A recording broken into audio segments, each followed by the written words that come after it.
Hola, muy buenos días. Gracias por acompañarnos hasta la 1 del mediodía en esta mañana lluviosa de sábado. Por supuesto, aquí estaremos en Lo Justo y Necesario con todos los temas que tienen que ver y que hacen a la seguridad social argentina. Esta semana, nuevamente la polémica, otro capítulo más en el tema de la política y el asistencialismo. Un sector de Cambiemos, el sector más duro, en contexto electoral, puso en la mesa de discusión fecha de vencimiento para los planes sociales, 1 año, y después de eso reemplazarlo por trabajo. El sector menos duro de Cambiemos, Ministerio de Salud y Seguridad Social, Stanley, dijo no es posible. Y explicó por qué no es posible, porque los cursos de capacitación, los programas educativos tienen una duración mayor. Particularmente, yo tengo una mirada y un análisis muy crítico acerca del asistencialismo. Creo que no se puede vivir del asistencialismo por años. Creo que la política y los gobiernos han manejado muy mal esta cuestión. Y sin ir más lejos, esto nosotros lo contábamos el sábado pasado. Los primeros planes sociales en la Argentina aparecieron en 1996. 1996 fue un año que terminó nada más que con 118.000 planes trabajar. Estos fueron los primeros planes trabajar. Era ver, la esencia de estos planes era el Estado protector que da cobertura social en el mientras tanto, planes que aparecen para estar vigentes nada más que entre 3 y 6 meses hasta que la gente se insertara, que el trabajador volviera al mercado laboral. Pasaron los años y en el año 2000 ya teníamos barrios bonaerenses, teníamos jefas y jefes de hogar. En el año 2000 ya estos 118.000, a estos 118.000 planes se habían sumado 200.000 más. Y así siguieron. Y se fueron multiplicando y se fueron volviendo continuos y se fueron volviendo compatibles. Y hoy tenemos solo en el ámbito nacional 23,5 millones entre programas y planes sociales. Entonces, creo que no se puede seguir sumando más asistencialismo al asistencialismo. Pero así como tengo una mirada muy crítica, y este es de alguna manera el análisis, porque me llevo por la propia historia, por los números, también es cierto que me parece que en 1 año no se puede terminar con los planes sociales. No pueden tener una fecha de vencimiento, no se puede en 1 año desandar lo que la misma política construyó en 23. Veamos 27 planes y programas sociales solo a nivel nacional. A ver, esto no es un tema antojadizo de Lo Justo y Necesario. Estos son datos oficiales del Consejo Nacional de Coordinación de Políticas Sociales. Se le quiso dar respuesta a la falta de trabajo, por lo menos los gobiernos, con una fórmula mágica que no dio ningún resultado. Más asistencialismo, tenemos algunos emblemáticos, por ejemplo, hay uno que tiene que ver con asistencia de salud, el Plan Salud, que tiene 5 millones de afiliados, de adhesiones, de beneficiarios, y le sigue la asignación universal por hijo con 4 millones de chicos. Ahora, por ejemplo, la asignación universal por hijo, ¿sacó a los chicos de la pobreza? No. A lo sumo resolvió en parte el tema de la indigencia. Bueno, esta es la realidad actual. Responsabilidad todos los gobiernos. Ahora, ¿se puede terminar un plan social en 1 año? No. A la gente no se la puede dejar sin nada. Tiene que haber más inversión y más políticas de capacitación para que la gente que hoy está cobrando los planes mañana tenga un instrumento para poder defenderse e insertarse en el mercado, cuando además se trabaje con políticas de trabajo genuino y productivo. El asistencialismo se acercó más a la dependencia y alejó a la gente de lo que significa trabajar, de la cultura del trabajo, ¿sí?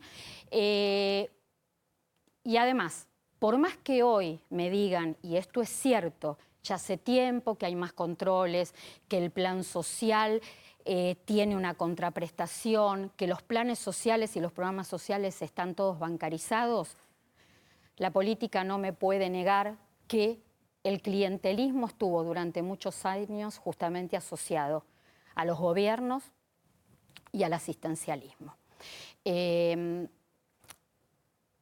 ¿Cómo se resuelve este tema? No quitando los planes, teniendo un plan que signifiquen reformas de fondo. Reformas de fondo. ¿Y por qué a los gobiernos les cuesta tanto? Porque los gobiernos no son determinantes con estas reformas de fondo, tantean, ven, a ver la reacción de la sociedad y aparte ver el costo político que eso le puede significar. Y si siguen en esta postura, lo único que se logra es profundizar un tema que ya viene desde hace muchos años en la Argentina, de alguna manera profundizándose y empeorando, que es el costo social. Es decir, no quieren costo político y profundizan el costo social. Entonces esto es lo que produjo cada vez más planes, cada vez más programas sociales, cada vez más una clase media absolutamente presionada por impuestos para mantener esta estructura asistencialista. El asistencialismo en la Argentina es una de las grandes tragedias. Desde hace mucho tiempo y desde varios gobiernos. Es uno de los grandes fracasos, y esto no me voy a cansar de decirlo cada vez que se abre la polémica acerca de los planes sociales, no me voy a cansar de decirlo, fue uno de los grandes fracasos de la política argentina. Un programa con mucha información, sí, con mucha información. Vamos a estar hablando en unos momentos nada más con el doctor Eugenio Semino, titular de la Defensoría de la Tercera Edad, de la canasta. La canasta se incrementó en los últimos 6 meses en casi un 24%, 37.815 pesos es lo que necesita hoy un jubilado para cubrir necesidades básicas.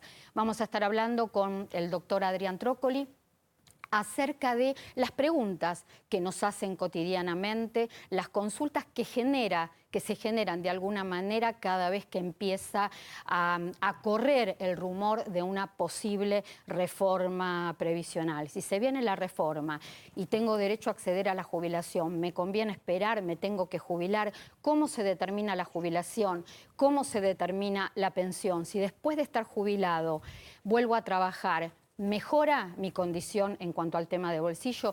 Y nos acompaña también el ingeniero, el arquitecto, perdón, Gustavo Beberaggi, secretario general de la coordinadora que agrupa las cajas de previsión y seguridad social de profesionales de la República Argentina, para hablar de un tema que preocupa, y es un tema también que preocupa hace mucho tiempo, el déficit previsional y el perdón por parte de la Nación para seguir asistiendo a las provincias en las cajas previsionales sin que se actualice la información acerca de sus beneficiarios y, por supuesto, la parte más relajada del programa, que siempre buscamos tenerla, que es la tecnología, acercar la tecnología a las personas mayores. Gracias, Jorge Escaramuzo. Mirá que tu visita hoy viene con un pedido. Yo te voy a hacer un pedido cuando charlemos en un rato.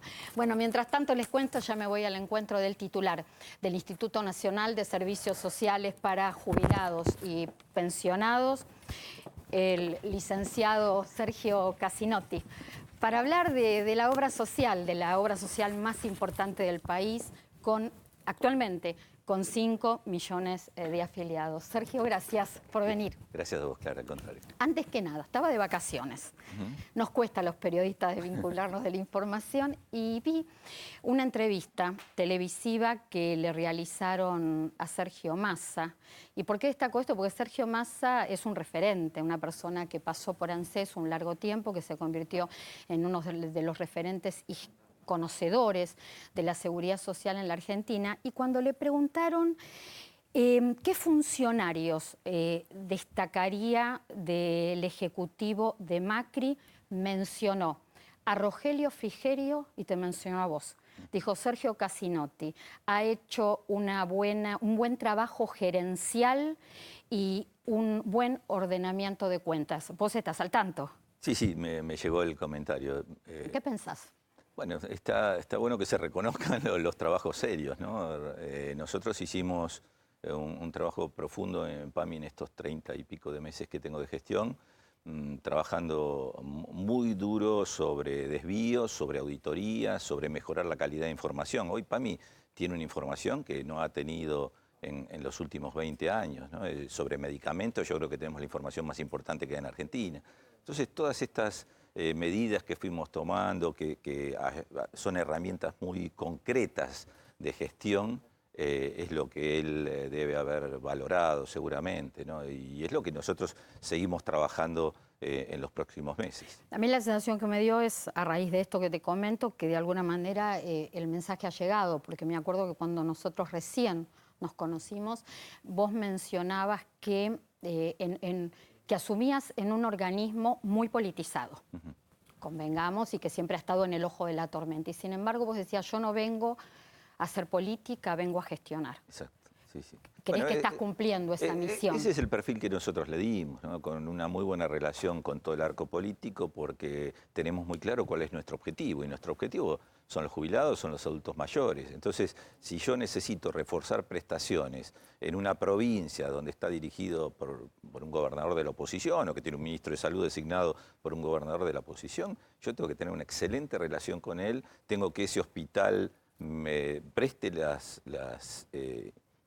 cualquier tipo de cobertura que necesite, y ellos, por supuesto, tienen que tener la certeza de que van a cobrar por esas prácticas, ¿no? Cosa que no venía sucediendo. En general, PAMI tenía una muy mala relación con lo público y nosotros tratamos de fomentar todo lo contrario. Es decir, que las medidas concretas que se realizaron en el PAMI tienen que ver más que nada con el diálogo. Sí, con mucho diálogo, con trabajar mucho en conjunto, con interactuar entre lo público y lo privado, con recibir. Algo que a mí me llamaba la atención, los prestadores o los proveedores, cuando los recibíamos se sorprendían. Decían, esto no era común en PAMI. ¿Cómo podés conducir una organización que tiene el quinto presupuesto del país sin tener contacto con tus proveedores, con tus prestadores, sean públicos o sean privados? Realmente imagínate que nada más para dar un volumen, ¿no? Son 1.500 clínicas las que nosotros tenemos contratadas, son más de 13.000 farmacias. ¿Sí? Hay casi 15 puntos de nuestro presupuesto que va a los hospitales públicos, a los hospitales públicos. Entonces, para nosotros es un aliado importantísimo el sector público. Y el sector público está de Jujuy a Tierra del Fuego, donde vos quieras. Y nosotros necesitamos esos hospitales, necesitamos esos centros de salud. Y el PAMI estar cerca de esos efectores públicos y también privados, porque la problemática, depende dónde el afiliado viva, se va diversificando, es distinta. A ver, Argentina tiene un problema estructural de salud profundo, que no lo va a solucionar el PAMI. Faltan camas y faltan prestadores. Entonces vos, en la medida que te vas alejando de los centros urbanos, se torna mucho más difícil encontrar quién te dé la prestación. A veces cuestionan, pero ¿por qué ustedes tienen tal clínica que realmente tendría que ser excluida de la cartilla? Y nosotros la excluimos de la cartilla, ¿y a dónde va?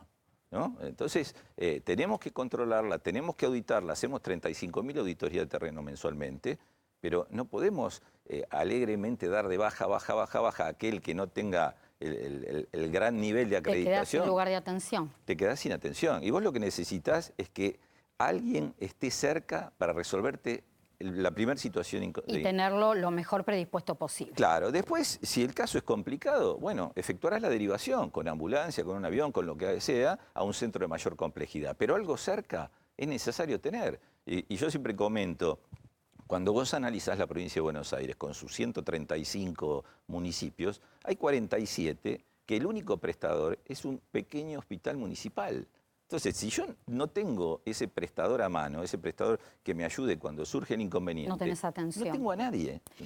Sergio, hablemos de una medida que a mi entender fue una de las medidas más concretas y que espero sea una medida que se implemente a largo plazo, que se continúe, y tiene que ver con la política de medicamentos. Esto de terminar un acuerdo que hubo durante décadas con la industria farmacéutica, una industria que fijaba las reglas, pese a que PAMI era la mayor compradora del mercado en cuanto al tema de medicamentos, y esto de negociar, acordar, a mí me gusta más la palabra acordar que negociar, acordar con los laboratorios Esto trajo como consecuencia un alivio al bolsillo del jubilado en cuanto al tema de precio, porque se implementó en el PAMI el precio PAMI. Exacto, exacto. Esto fueron dos etapas, ¿no? La primera es romper con esa forma de negociar a través de las cámaras y poder hacerlo uno a uno con cada laboratorio. Esto que permitió conocer más la realidad de los laboratorios, que son muy distintas, si es chico, si es mediano, si es grande, si es multinacional, si es nacional, y en esa relación del uno a uno poder discutir distintos valores que nosotros cerrábamos, ¿no? En el rubro que sea, desde los medicamentos de alto precio a medicamentos ambulatorios. Esto por un lado. Por otro lado, tener la información PAMI, con nuestro programa, ¿no? No con el programa que tenía la industria, sino con el nuestro, donde procesamos 6,5 millones de recetas mensuales, donde sabemos qué médico prescribe, a quién, en qué lugar compra ese paciente, sabemos cuánto representa ese producto dentro de una canasta de medicamentos. Bueno, una información que antes PAMI le costaba disponer. Quizás la tenían ellos, pero el PAMI no accedía tan fácil. Y el otro tema fue haber instalado este precio diferencial para los jubilados, ¿no? Lo que yo hablaba con el presidente en su momento, le decía, mire, yo lo que quiero es que el jubilado tenga un precio distinto que el resto de los argentinos, por la situación que pasa, por el importe que cobra jubilatorio. Nosotros los tenemos que ayudar en esto, a él le entusiasmó mucho. Y bueno, la verdad que esta brecha de precios superó el 25%. Sí, los números fueron contundentes, porque Contundentes. cuando se comenzaron a conocer los números de la inflación, una inflación imparable que había alcanzado a los medicamentos, porque ¿qué es lo que pasa en la Argentina? Todo está asociado al dólar, sube el dólar, esto genera inflación, pega en todo, pero particularmente en los medicamentos por el fuerte componente extranjero. Y acá se empezó a ver la diferencia, la brecha que se daba entre aquellos jubilados que eran afiliados del PAMI y aquellos que tenían otras obras sociales. Claro, una obra social sindical o provincial, ¿no? Y el otro gran impacto, que esto no lo ve tanto al bolsillo del jubilado, pero sí se vio en los presupuestos de PAMI, fue la compra conjunta, algo que nosotros veníamos impulsando, fuimos los iniciadores, donde distintos organismos del Estado, de la Seguridad Social, pudiésemos comprar en forma conjunta, traccionando el poder de compra que tenía el PAMI al representar casi el 40% del mercado argentino. Y la verdad, esto permitió que PAMI ahorrara 17.000 millones de pesos, no es una pequeña cantidad, ¿no? Y le hizo ahorrar a aquellos que nos acompañaron en estas compras conjuntas a la Secretaría de Salud y a nosotros, también miles de millones. Entonces, esto fue una gran medida, ¿no? Sergio, ¿y qué opinas acerca de las declaraciones, del anuncio en realidad, porque ha sido más un anuncio, uno de los anuncios dirigidos al sector de los jubilados, Alberto Fernández, el candidato presidencial por el Frente para Todos, acerca de los medicamentos? Él dijo que de ser presidente va a presentar en el Congreso Nacional un proyecto de ley para que los medicamentos alcancen a todos los jubilados de manera gratuita. ¿Es factible? Yo creo que él se está refiriendo más a los que realmente tienen necesidad. Los que tienen necesidad hoy, nosotros tenemos 1.200.000 jubilados que perciben los medicamentos absolutamente gratis. Los ambulatorios, ¿no? Porque después ya sabemos que todo lo que es especial, es oncológico, diabetes, todo esto lo reciben totalmente gratis. A ver, la gratuidad cuando se generaliza es complicada, porque empezás a acumular, porque empezás, como es gratis, retirás para alguien que no tiene cobertura y se lo terminás dando. Esta es una realidad. Yo creo que en la medida que profundicen el tema, se van a dar cuenta que esto no puede ser gratis para todos, ¿no? ¿Cómo está funcionando el tema de las credenciales? Y dos cuestiones que se están tratando de llevar adelante en forma automática, que es la renovación del subsidio social relacionado al tema medicamentos y la provisión de lentes y anteojos para los afiliados. Mira, con las dos renovaciones automáticas fueron muy bien recibidas, ¿no? Tanto los medicamentos crónicos que anteriormente vos cada 2 meses tenías que ir a un local de PAMI, molestarte, viajar hasta ahí, tomar un remis si te costaba movilizarte y hacer esta renovación, cosa que hoy ya quedó eliminada justamente por la información que tenemos. Así que salvo que tu médico de cabecera o tu profesional, tu especialista cambie la medicación, vos vas y retirás los medicamentos automáticamente, sin necesidad de pasar por ningún local de PAMI. Con óptica, que tiene que ver con la provisión de anteojos, que vos cada 2 años tenés uno en forma gratuita y tenías que hacer un trámite personal, a partir de octubre lo eliminamos también. Entonces, es otra ventaja. ¿Por qué dijimos óptica? Porque después de la renovación de medicamentos, el segundo trámite en volumen tenía que ver con anteojos. Entonces lo que queríamos era que esa gente no se desplace. Para darte una idea concreta, en medicamentos solo 800.000 personas dejaron de ir a nuestros locales. Y nosotros calculamos que en el caso de óptica van a dejar de ir unos 250.000. Lo último, y muy cortito, Sergio. Vos sos de mencionar la palabra desvelo. ¿Qué te desvela en cuanto al tema del PAMI, lo que tenga que ver con cuestiones concretas que están en tu cabeza y aún no has podido llevar adelante o las tenés a mitad de camino? No, a mitad de camino hay algo que es muy importante y yo creo que va a cambiar la forma de prescribir en Argentina, que es que los médicos utilicen la receta con firma digital. Esto lo estamos trabajando con las asociaciones médicas y parecería mentira, pero ya hay más de 6.000 jubilados que fueron con el teléfono a la farmacia y retiraron la bolsita de medicamentos simplemente con un teléfono. Hoy les mandamos todo por mail. Eso va a revolucionar la forma en Argentina de prescribir, pero además se quieren sumar los grandes financiadores privados, prepagos, obras sociales de dirección, quieren acompañarnos en este camino. El otro tema que a mí me preocupa mucho y que lo venimos trabajando con el doctor Eugenio Semino, es convertir al Hospital César Milstein en el referente de los temas de adultos mayores. Vos me hacías una comparación que me parece muy oportuna detrás de cámara, el tema del Garrahan, claro. Lo que es el Garrahan para los niños, que todo el mundo lo tiene identificado como un centro de cabecera, nosotros con Eugenio pretendemos, y ya tenemos el formato, lo vamos a estar revisando la semana que viene, convertir al César Milstein en esto. Un solo tema, aquellos que recibieron las credenciales magnéticas, por favor, actívenlas. Y si no la han recibido, que se acerquen a nuestros locales porque ya entregamos más de 4 millones y pico y necesitamos tenerlas activadas. Sergio Cassinetti vino acompañado. Vine con mi guardaespaldas. Papá, gracias por venir. Un abrazo, gracias por venir. Y con Guido Baitrocchi, que siempre nos ayuda. Cada vez que tenemos alguna inquietud acá en Lo Justo y Necesario, ahí estamos. Yo, volviéndolo loco a Guido. Gracias, Sergio. No, gracias a vos. Muy gracias.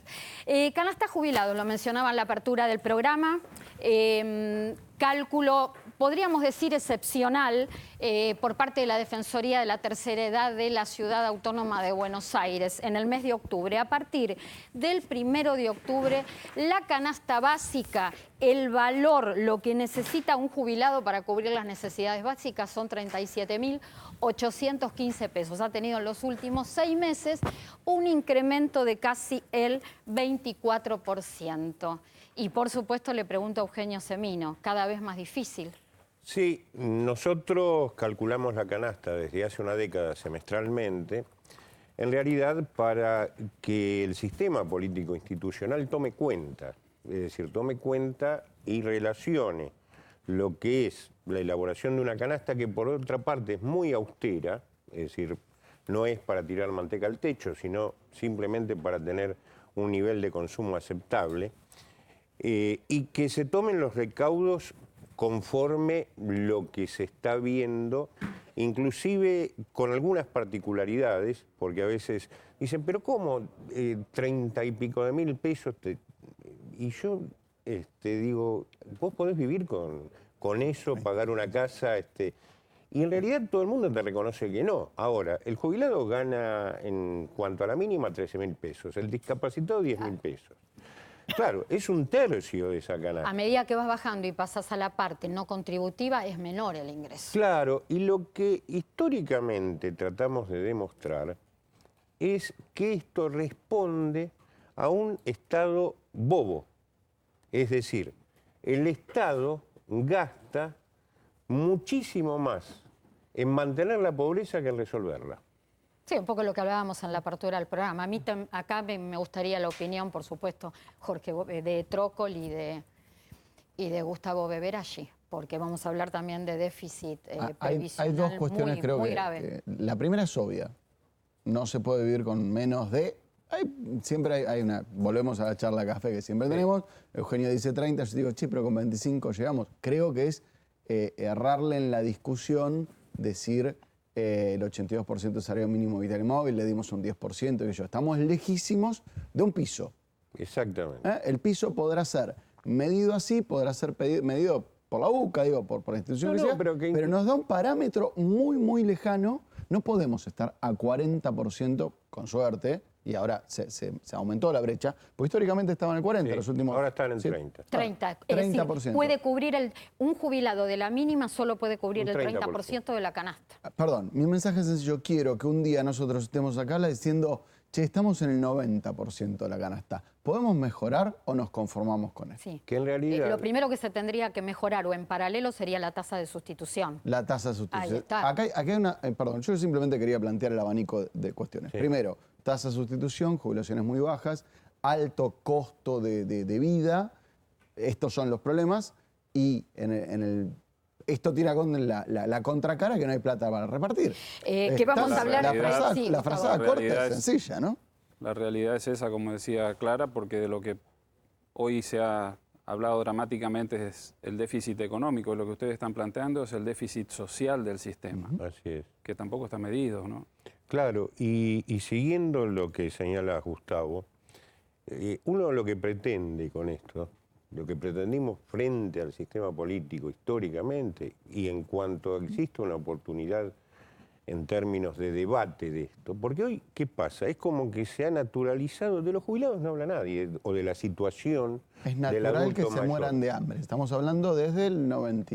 Se ha naturalizado la situación en la que vive el jubilado. Lo que Pero- pasa es que lo naturalizás y te resignás. Pero esto, Creo- esto es lo caro, ¿no? Porque, a ver, y lo hablamos siempre en términos, inclusive con Agustín Salvi, es decir, lo que hay frente a esto, una mirada multidimensional de lo que es la pobreza, porque no es cuantitativismo puro, porque claro, si yo sumo X de arroz, un pedazo de carne, etcétera, etcétera, puedo demostrar que el jubilado puede vivir con 9.000, con 8.000, con 7.000. Ahora, la contracara de esto al Estado, por eso hablo de un Estado bobo, históricamente, no estoy hablando de una administración en particular, como lo ve desde el mangrullo el problema, el jubilado, el adulto mayor, que come mal, que tiene insatisfacción, que no se reconoce su rol social, que no puede comprarle un regalo a su hijo o a su nieto, que no tiene sexualidad, etcétera, etcétera, es esto que al Estado le sale en medicamentos, en atención, 10 veces y acá más. quisiera la opinión de Gustavo. Ahora, esta situación es muy difícil de solucionar o muy difícil de darle respuesta si tenemos, esto se conoció por parte de Fiel, un informe que me ha mandado la gente de Fiel, me ha enviado, muchísimas gracias, ya los vamos a tener en el programa. El déficit previsional en la Argentina, según Fiel, es de 14.000 millones de dólares al año. Es así como estuvimos tomando conocimiento en los medios, significaría un 1.200 aproximadamente millones de dólares por mes, déficit del sistema público, pongámoslo bien en claro, ¿no? Claro. Y con un presupuesto de ANSES que representa aproximadamente el 60% del presupuesto nacional y con todos los problemas que estamos enumerando.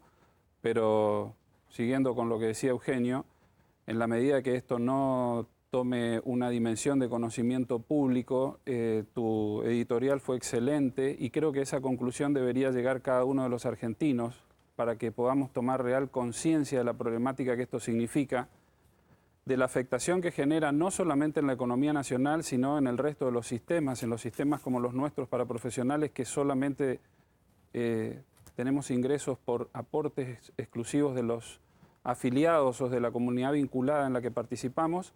Esto lo miramos azoradamente porque aparte genera un montón de impactos en otras áreas, como por ejemplo la necesidad de reprogramar deuda, porque obviamente cubrir Voy a esos ir 14.000 antes de millones... presentar, tengo que explicar ¿Cómo un no? poquito el bono para empleadas domésticas. Te pregunto, explícame un poquito esta nota que le mandaron, esta notificación al ministro de Hacienda, a Hernán Lacunza, referido a un decreto que vos acabas de mencionar, el decreto 596. 96/19, efectivamente, por el cual se reperfiló o se reprogramó los cumplimientos de vencimientos de letras de tesorería emitidas por el gobierno. Muchas de esas letras están contenidas en los esquemas de inversión de nuestros sistemas, que obviamente se han visto afectados en forma muy directa, porque obviamente las cajas invierten en mucha de la deuda emitida por el propio Estado argentino y las provincias mismas.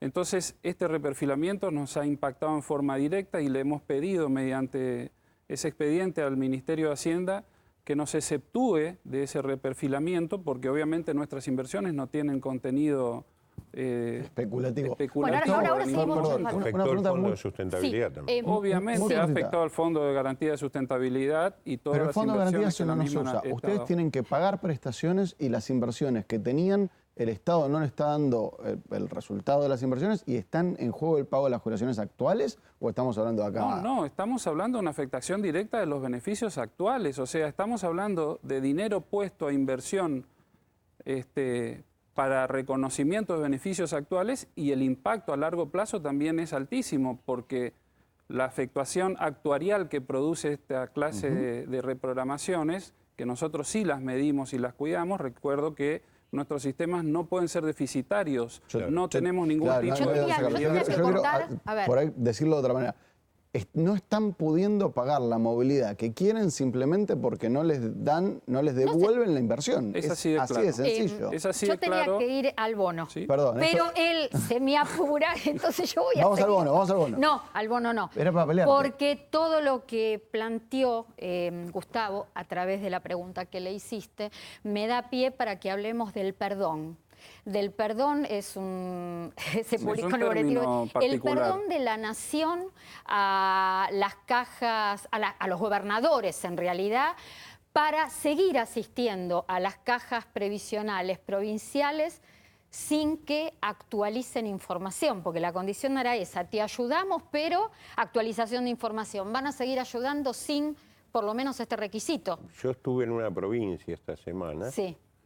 Que hay gran preocupación precisamente por el estado de su instituto provincial, uno de los que en su momento reconocía el 82% móvil ya no lo hace, ha disminuido ese porcentual y tiene este tipo de problemas. Gustavo. La mayor parte de los sistemas públicos son altamente deficitarios. Obviamente que estos acuerdos a los que llega la nación con las provincias son parches que van a seguir siendo necesarios en la medida que no tomemos esto con la seriedad y el alcance de lo que estamos planteando, 14.000 millones de dólares al año de déficit, para que nos sentemos realmente a rediseñar, como lo he planteado anteriormente aquí. Esto no es una reforma, hay que rediseñar el sistema, y estamos hablando solamente de una afectación económica.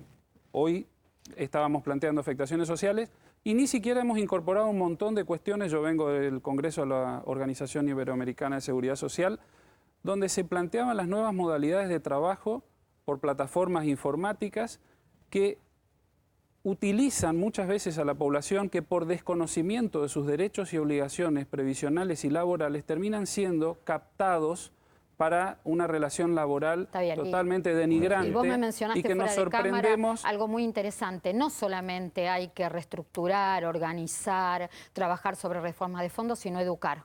Hay que educar. Esa fue la gran conclusión del Congreso de la OIS, de la necesidad, y estoy hablando de todo Iberoamérica, planteando de que es necesario educar a la gente en seguridad social para que comprendan cómo funcionan los sistemas y para que entiendan cómo hacerlo. Ahora seguimos charlando, tengo que ir al bono. Una Bono para empleo después. Bono para empleo doméstico, para empleadas domésticas. Un bono de hasta 3.000 pesos. Vamos a la placa para que se entienda bien. Este bono se va a pagar en 2 cuotas, en octubre y en diciembre. No remunerativo y no es un pago a cuenta, que se vaya a descontar después. Hasta aquella empleada doméstica que trabaje, que tenga una jornada laboral de hasta 12 horas semanales, cobrará 1.000 pesos de bono, dividido en 2 cuotas, 500 y 500, octubre, otros 500 en diciembre. Las que cumplan jornadas de 12 a 16 horas semanales, 1.500 pesos de bono, también dividido en 2 cuotas, y aquellas que trabajen más de 16 horas semanales, el bono será de 3.000. A ver, estos cortes, esta gradualidad no es antojadizamente, no es antojadizo, sino que así está regulada la actividad del servicio doméstico. Seguimos con más información. El tema de Trócoli y lo que habíamos prometido. Respuestas de alguna manera a preguntas, a las preguntas más recurrentes y que tiene que ver con este temor social a los cambios. La primera pregunta que me hiciste fue la anterior, que era la educación. La educación, en eso quedamos. No podemos Sí. educar si mantenemos sistemas en donde se le dice a la gente, no te preocupes, llegás a la edad jubilatoria, entras en una muerte y te jubilás igual que todo el resto. Eso es lo contrario a educación fiscal y previsional. Preguntas frecuentes porque no llegamos a contestarlas rápido. todas. Vamos a la primera. ¿Cuánto mejora la jubilación si continúo trabajando? Con el esquema actual, que no podemos garantizar a futuro, en principio, por cada año de aporte extra, puesta la pregunta es, ¿tengo los 30 años de aporte y con eso me alcanza para jubilarme? ¿Estoy bien? No, bueno, 30, 31, 32, no es lo mismo. Seguir trabajando, en principio, mejora 1,5% del promedio de salarios. Esto es, alguien que trabaja con 30 años se jubila con el 45% de jubilación del sueldo, alguien que trabaja 31 con el 46,5%. No es mucho, pero todo suma. Si cambiara el sistema previsional la bola de cristal la tengo atrás. Y una persona está en condiciones de jubilarse, ¿se jubila o espera? Hay un problema muy complejo y por ahí lo dejamos para más largo. Hoy la ley vigente está siendo terriblemente atacada porque la forma de actualización de la jubilación es el que se jubila hoy, se jubila con un 18% menos de lo que se jubilaba hace 2 años. Entonces, si esto más o menos se acomoda, emparchando jubilación y RIPTE, ¿no? Las dos, movilidad y RIPTE, quizás esperar un poco sea mejor.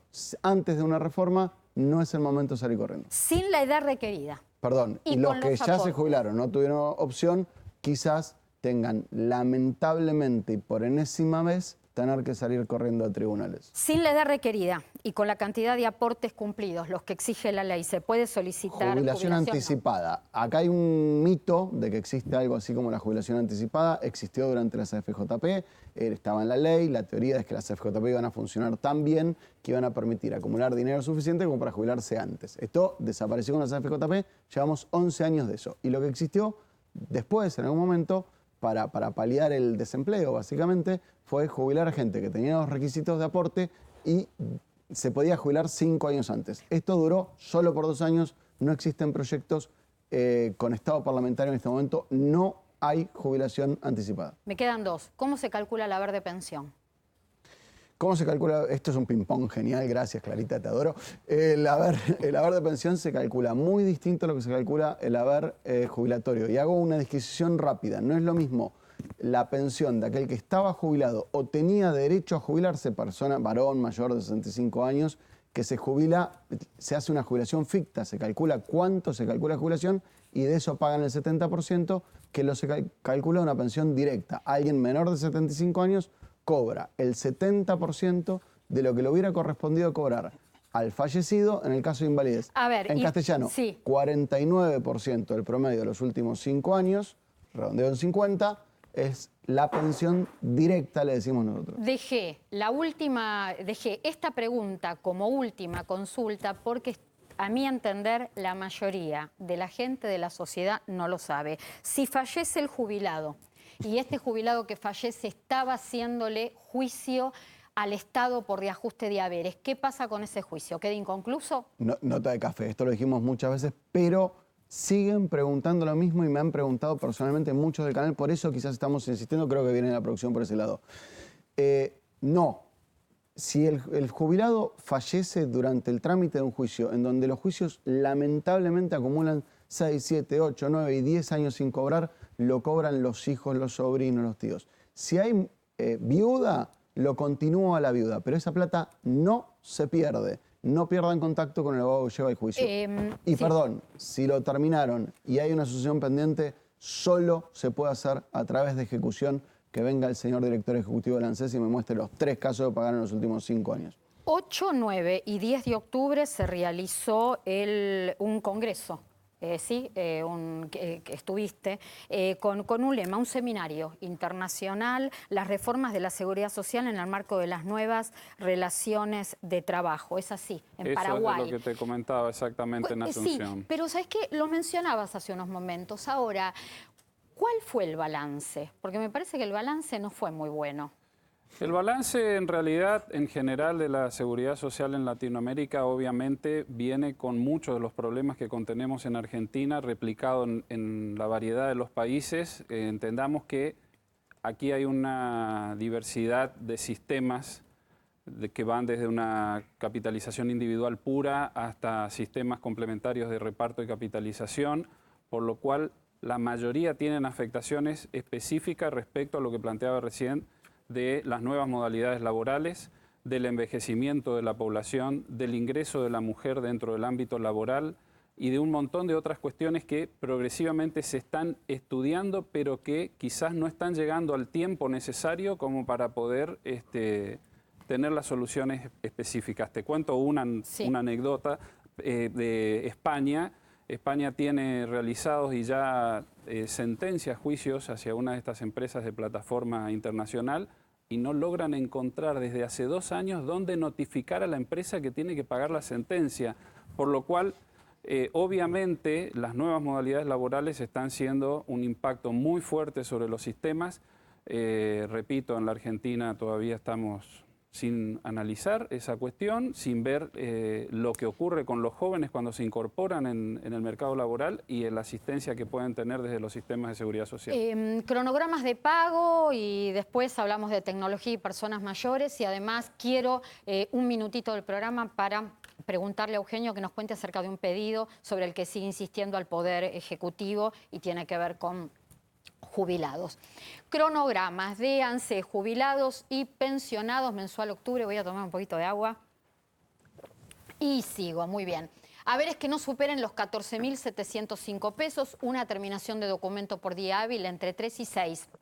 Se paga la semana que viene, a partir del 15 y hasta el 18 de octubre. Además, tenemos al pago asignación universal por hijo, documentos, una terminación también de documento por día hábil, mensual octubre, exactamente igual que en el caso de los jubilados, de 3 documentos terminados entre 3 y 6, se paga 15, 16, 17 y 18 de octubre. Recordemos que el lunes, el lunes 14 es feriado, un feriado no laborable, porque bueno, justamente hoy, sábado 12, se conmemora, es el Día del Respeto a la Diversidad Cultural.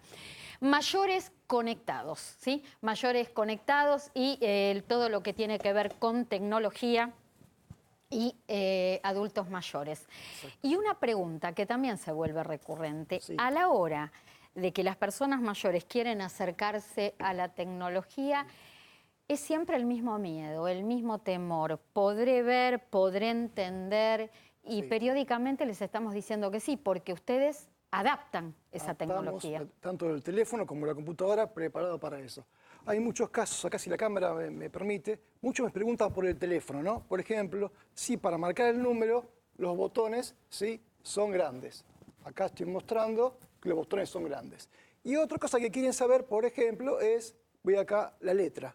¿Ve? Por ejemplo, esta es, si se ve con letra muy grande, ¿sí? Entonces el adulto mayor, justamente, que tiene un problemita para ver muchas veces, de esta manera puede responder los WhatsApp, mensajes, ver quién lo llama y también estar en las redes sociales. Esto es muy habitual, siempre nos piden que quieren conocer o ver, aprovecho esta oportunidad para mostrarlo, ver que el teléfono realmente es fácil para ellos. Ahora, ¿y qué pasa con el resto de los productos tecnológicos? Por ejemplo, visualmente es muy bueno lo que tiene el celular porque se ve hasta sin necesidad de que nos pongamos anteojos. Pero ¿qué pasa, por ejemplo, con las computadoras? Es muy parecido y también tiene acceso directo, sí, justamente a todas las aplicaciones más usadas. Esa es una de las ventajas. Una computadora normal, que cualquiera usamos, tiene un montón de cuadraditos. El adulto mayor, cuando prende la máquina, se queda ahí y no sabe qué hacer. Después tampoco sabe ni siquiera cómo apagarla. Justamente para eso lanzamos el teléfono que es Exo Spunky Fácil y la computadora Mi Compu Fácil. Bueno, y contame, cuando se deciden y acceden a un celular o a una computadora, ¿qué expectativas tienen en cuanto a uno y a otro? ¿Por qué les interesa particularmente el celular o qué buscan en el celular entre las aplicaciones y qué buscan en una computadora, ya sea de escritorio o sea una notebook? Hoy por hoy buscan todo lo que es redes sociales, el estar justamente conectados, estar con los padres, con los amigos, los hijos, los nietos, ver las fotos, porque hace mucho que no vemos una foto en papel, hoy está todo en el Facebook, y ellos no quieren quedar afuera de disfrutar esos momentos, de los nietos, los hijos. Hay muchos que tienen hijos, por ejemplo, en el exterior del país, y quieren ver las fotos. Entonces, hoy lo que nos piden es mucho WhatsApp, grupo de WhatsApp, Instagram, Facebook, cómo subir fotos, cómo bajar fotos. Que de hecho hace 15 días ustedes comenzaron con unos tutoriales Videos para tutoriales. cómo se arma un video de fotos para compartir con amigos. Algo que nos están pidiendo es que les expliquemos, y ya está publicado en la página Mayores Conectados, ¿sí? Es cómo hacer con fotos un video y también agregarle también música. Me queda creo que 1 minuto y medio de programa, así que quiero hacerle un pedido. Vamos a mandarlo a Jorge. Viene el Día de la Madre. Ya me veo, Hay mucha gente ve el programa todos los sábados, nos ve. ¿No se podrá hacer algún descuento, algún tratamiento especial? Bueno. Sí, no han movido las cuotas, no han alterado. Sigue las cuotas igual, 18 pagos sin interés, y para el Día de la Madre estamos haciendo un descuento, pero esto lo hacemos acá en vivo. A toda la gente, a ver qué te parece, que nombre Clara, ahí está, va a tener un 10% adicional. Ya sé, amor. No es Clara sin ningún otro aditamento. Clara. No. Perdóname, Clara. Esto a la gente de tiendaexo.com, por favor, hagan esto ahora. Modifiquen que con la palabra Clara, en la web o por teléfono, le agreguen un 10% adicional a las cosas. Y vos llegás a la empresa y decís, yo no tengo la culpa de nada. Ella me dejó al aire en vivo entre la espada y la pared. Pero para que sepan, Clara siempre es así. Siempre busca algo más. El beneficio para el adulto mayor siempre es así. 2 páginas, la de Mayores Conectados, importante, es una manera de vincularse y es una comunidad de adultos mayores muy grande. 110.000 adultos mayores. El tema importante es la tipografía grande, también, que en realidad combate uno de los síndromes más habituales, que es el de los brazos cortos. Porque nosotros vamos, a medida que vamos adquiriendo presbicia, vamos alejando el objeto. Al pie de la pantalla que dice www.lojustoynecesario.com.ar, la página web de Lo Justo y Necesario, donde pueden volver a vernos, ¿sí? Pueden volver a vernos. Todo lo que ocurrió en el programa de hoy lo pueden volver a ver a través de la página web. Semino, ya nos tenemos que ir. Los 6.000 pesos, se están pidiendo 6.000 pesos de recomposición. Repetimos la exhortación que hicimos el 6 de octubre y el 15 de abril, el 6 de octubre del año pasado, el 15 de abril de este año. Estamos pidiendo 6.000 pesos de reajuste extra al Ejecutivo, obviamente, y a todas las fuerzas políticas que de esto no hablan en los debates, porque no se quieren comprometer los que supuestamente van a llegar o los que supuestamente tenemos que se están cerrar. yendo. Ahí nos hace el Emiliano, nos sacan del piso, nos sacan del aire, del piso no podemos quedar del aire. Gustavo Bevirachi, gracias por la visita, siempre un placer tenerte. Gracias. Eugenio Semino, Jorge Escaramuzo, Adrián Trócoli. Gracias por habernos acompañado. Hasta la semana próxima, que aquí estaremos, por supuesto. No nos extrañen mucho, a las 12 del mediodía aquí en Lo Justo y Necesario por A24. Hasta el próximo sábado.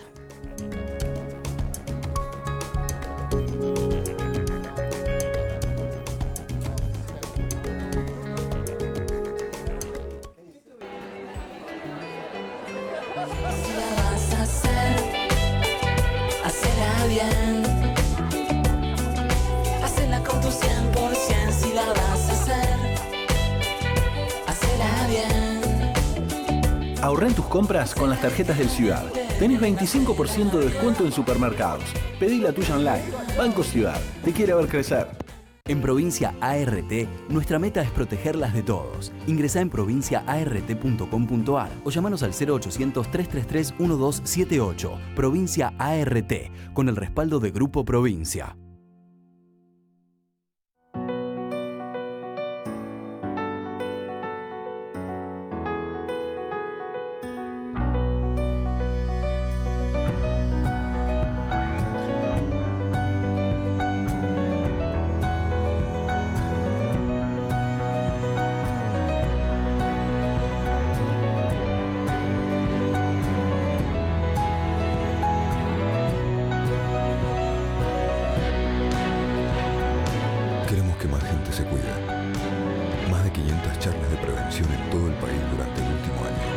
Sumate vos también. Conoce más en osde.com.ar. La red de farmacias es el sistema de salud más eficiente del país para que accedas a tus medicamentos y recibas información del servicio farmacéutico adecuado. Millones de jubilados y pensionados pasan por las farmacias argentinas. Son historias cotidianas que compartimos con afecto, respeto y profesionalismo. I know one thing or two about